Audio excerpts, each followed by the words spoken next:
My Life in Ethiopia's Progress, Chapter 39. While at Dessie, we hear of the dismissal of General De Bono and the appointment of Marshal Badoglio.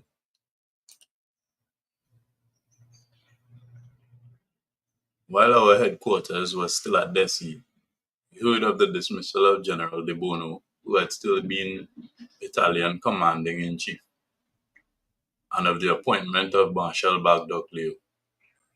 The reason was said to be, as we were told by some of the journalists who were with us at Dessie, that General De Bono had not wished Italy to start the war, but rather to adopt a defensive position. And when the order to start the war reached him, he did indeed start it, but he did not do so gladly, and it is said to have neglected the conduct of hostilities.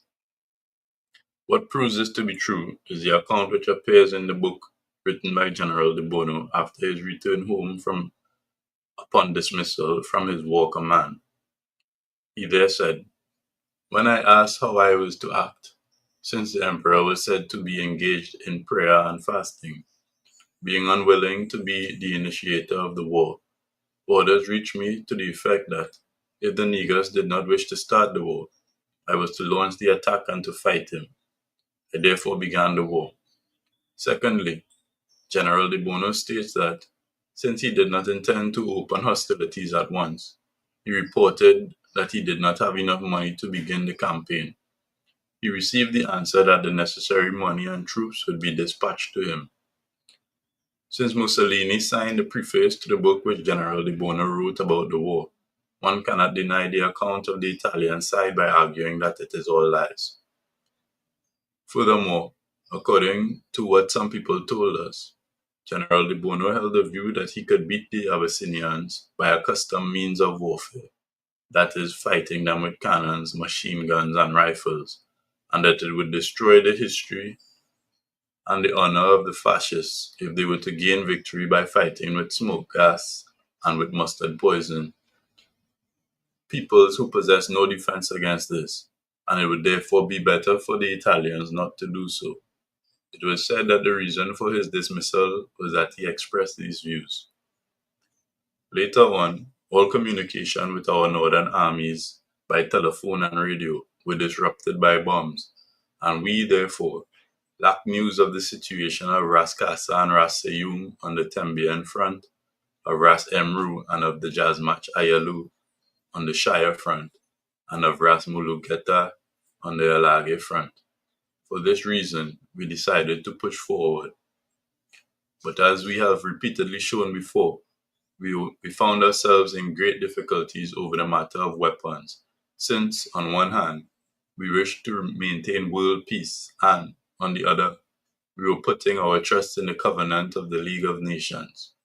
In the third place, we did not have enough money to purchase modern war equipment, and when we asked for a loan, it was withheld from us. When we made requests to purchase arms, with the little money obtained through support from our own people, all the governments within the League of Nations refused us, on the grounds that they were not permitted to sell war material from their countries to Ethiopia and Italy. This was a matter of much astonishment to all who heard of it.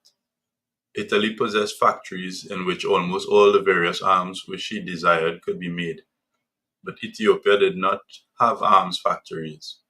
It was therefore not fair for these countries to argue that neither Ethiopia nor Italy, being rivals, could buy war equipment from them. Moreover, prior to the war, we had made arrangements in Paris with Britain, France, and Italy to purchase arms for the maintenance of internal security. For this reason, there were some arms which had already been purchased, and we directed that they should now be brought to us in our present troubles. When they reached Djibouti, the governor of French Somaliland prohibited their being loaded on the train. We asked him to make inquiries in Paris on our behalf, but because of his delaying tactics, claiming that he had received no reply from his government, we were convinced that they would not get here in time for our present difficulties. We thus abandoned waiting for their arrival and proceeded to Koram, where we had to be. But later on, just before the war ended, permission was given to load the arms on the train.